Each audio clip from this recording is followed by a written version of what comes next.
I don't know if you can believe this or not, but we're finally out of 2 Chronicles 7:14, and we're at 15.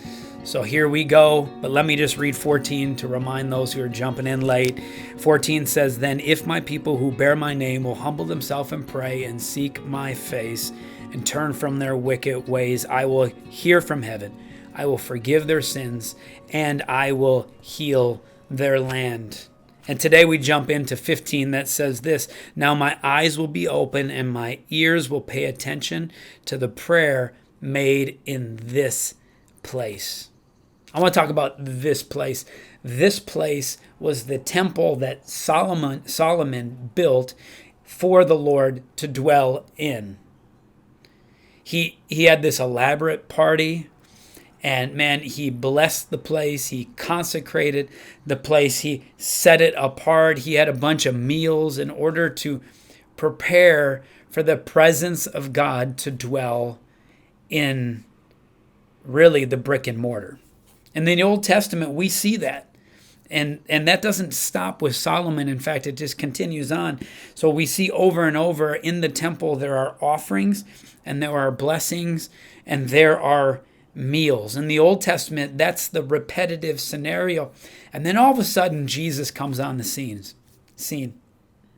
And he walks into the temple and he's seeing things that aren't the way that God intended them to be. In fact, he walks into the temple one day and it says he ends up throwing the table of the money changers and says, "Hey, you've turned this into a place of thievery, man, a place of robbery."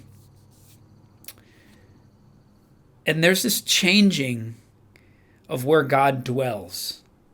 See, in the Old Testament, God dwells in the temple. But when Jesus comes and he lives amongst us, he teaches us, he willingly puts himself on the cross to die. And then he dies and he's put in the grave. And when he raises up and hangs out with his disciples, he says, "I cannot stay with you because if I stay with you, my plan, God's overarching plan, will not come to be. And that plan is this, that I would dwell in this place, in flesh and bones." See, in the Old Testament, God dwelled in the brick and mortar. In the New Testament, it's so cool, man. God dwells in the flesh and bones.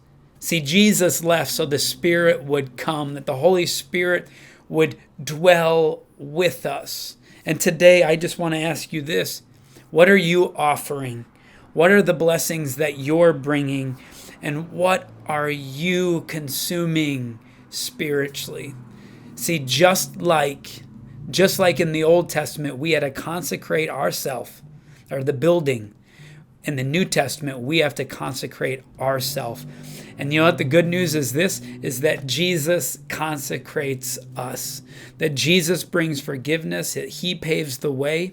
At the same time, I believe that God has called us to manage what he has made clean.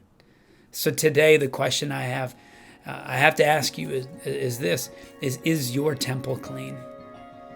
Are there certain things in your life that you need to once again consecrate? You need to lay it at the feet of Jesus.